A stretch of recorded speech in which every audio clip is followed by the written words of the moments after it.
اور دوسری حدیث ترمذی شریف کی سماعت فرما لیجیے۔ آقا کریم صلی اللہ تعالی علیہ وسلم کیا دعا فرما رہے ہیں، اے مسلمانوں تم لوگوں کے لیے۔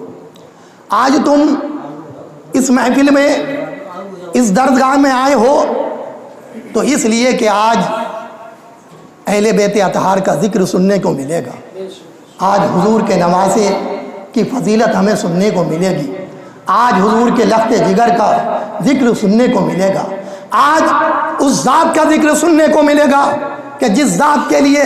میرے آقا کریم صلی اللہ تعالی علیہ وسلم نے اپنے سجدے کو لمبا کر دیا۔ آج اس ذات کی فضیلت ہمیں سننے کو ملے گی کہ وہ لڑکھڑاتے ہوئے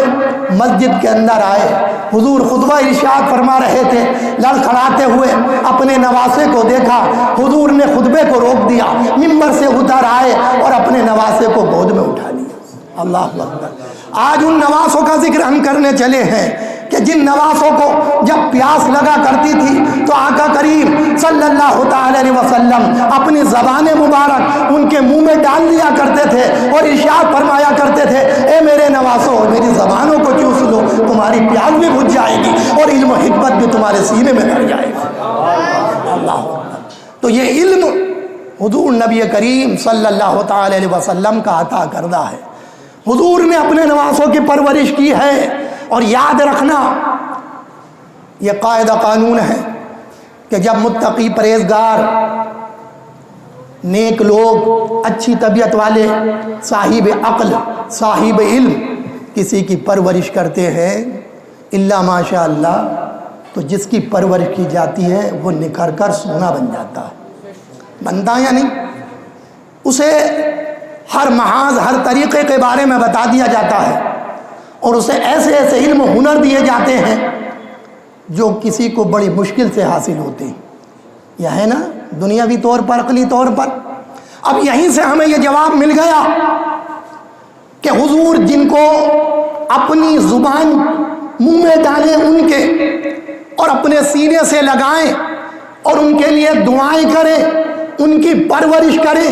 اور یہ ارشاد فرمائے فاطمہ ان دونوں کو رونے نہ دیا کرو، جب یہ روتے ہیں تو ان کے رونے سے مجھے تکلیف ہوتی ہے۔ یہاں سے ہمیں جواب مل رہا ہے کہ حسنین کریمین کی پرورش کرنے والا تاجدار انبیاء ہے،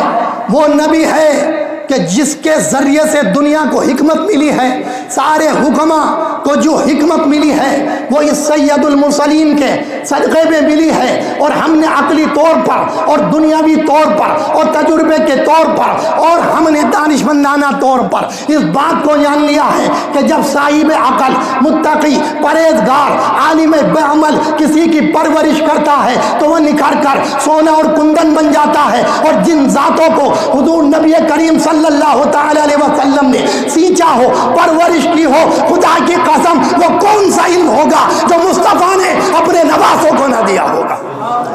وہ کون سا علم و ہنر ہوگا جو آقا کریم صلی اللہ تعالی علیہ وسلم نے اپنے لخت و جگروں کو نہ دیا ہوگا؟ اب یہیں سے ہمیں بات سمجھ میں آ گئی کہ حضرت امام حسین اپنے بیوی بچوں کو لے کر جو کربلا کے میدان میں پہنچے ہیں، خدا کی قسم وہ بغاوت نہیں ہے، وہ دولت نہیں ہے، وہ بادشاہت نہیں ہے، وہ خلافت نہیں ہے۔ امام حسین اگر کربلا کے میدان میں پہنچے ہیں، اپنے بیوی بچوں کو لے کر پہنچے ہیں اور تڑپتے ہوئے اپنی اولاد کے اپنی بھتیجوں کے لاشوں کو دیکھا ہے، پاک بیویوں کو ان کے لٹتے ہوئے امام حسین نے بعد میں دیکھا ہوگا تو پرواہ نہ کی ہوگی کہ اگر پاک بیویوں کی عصمت پر آ جاتی ہو تو آتی ہو۔ ایک حسین کیا اگر کروڑوں حسین اپنے نانا جان کے دین پر فدا ہو جائیں گے تو حسین خود بھی فدا ہو جائے گا اور اپنے بچوں کو بھی فدا کر دے گا، گھر گھر کے ایک بچے کو اپنے نانا جان کی شریعت پر قربان کر دے گا۔ حضرات گرامی، تو پتہ چلا کہ حسنین کریمین کی پرورش کرنے والے تاجدار انبیاء ہیں، اور تاجدار انبیاء نے جب پرورش کی ہوگی تو اس دل کو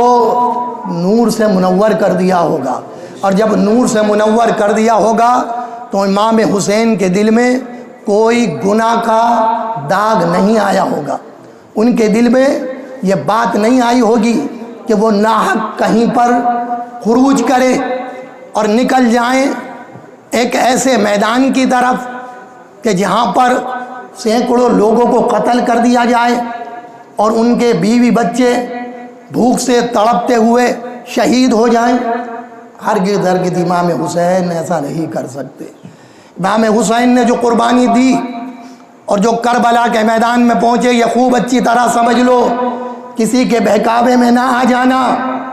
حضور نبی کریم صلی اللہ تعالی علیہ وسلم کو پہلے سے معلوم ہے کہ میرا نواسہ شہید کر دیا جائے گا۔ وہ زمین بھی دکھا دی گئی، وہ مٹی بھی دکھا دی گئی، اور حضور دعا فرما رہے ہیں، اے اللہ میرے حسین کو سلامتی عطا فرما، امتحان میں کامیابی و کامرانی عطا فرما۔ اگر امام حسین بغاوت پر ہوتے، امام حسین غلط ہوتے، امام حسین کے ذہن میں خلافت و بادشاہت ہوتی، امام حسین کے دل میں اگر کوئی گناہ ہوتا تو حضور نبی کریم صلی اللہ تعالی علیہ وسلم ہرگز ہرگز ان کے لیے دعا نہ کرتے۔ ہمارا یہ یقین ہے کہ امام حسین اسلام کے لیے اپنی قربانی دے گئے اور اسلام کو بچا گئے، اور ایسا بچا گئے کہ خدا کی قسم کسی ظالم کی اب ہمت نہیں ہے کہ وہ اسلام میں کوئی تبدیلی کر سکے۔ سر کٹا کر امام حسین نے اسلام کو زندہ کیا، اور یزیدی طاقتیں آج بھی بھرپور زور لگاتی ہیں اس بات پر کہ ہم اسلام کو تبدیل کر دیں۔ خدا کی قسم اسلام تبدیل نہیں ہو سکتا۔ سمجھ رہے ہیں آپ؟ مٹتے ہیں مٹ جائیں گے عادہ تیرے، اور نہ ہی مٹا ہے اور نہ مٹے گا کبھی چرچا تیرا۔ حضرات گرامی، یزید آیا اور ختم، کوئی نام لیوا یزید کا نہیں ہے، لیکن اللہ کے فضل و کرم سے امام حسین کا نام کل بھی تھا، آج بھی ہے، اور کل بھی رہے گا، اور بروز قیامت بھی رہے گا، اور اللہ کے کرم سے، حضور کی عطا سے ہمارے امام حسین ہم گناہگاروں کی بروز محشر شفاعت بھی فرمائے۔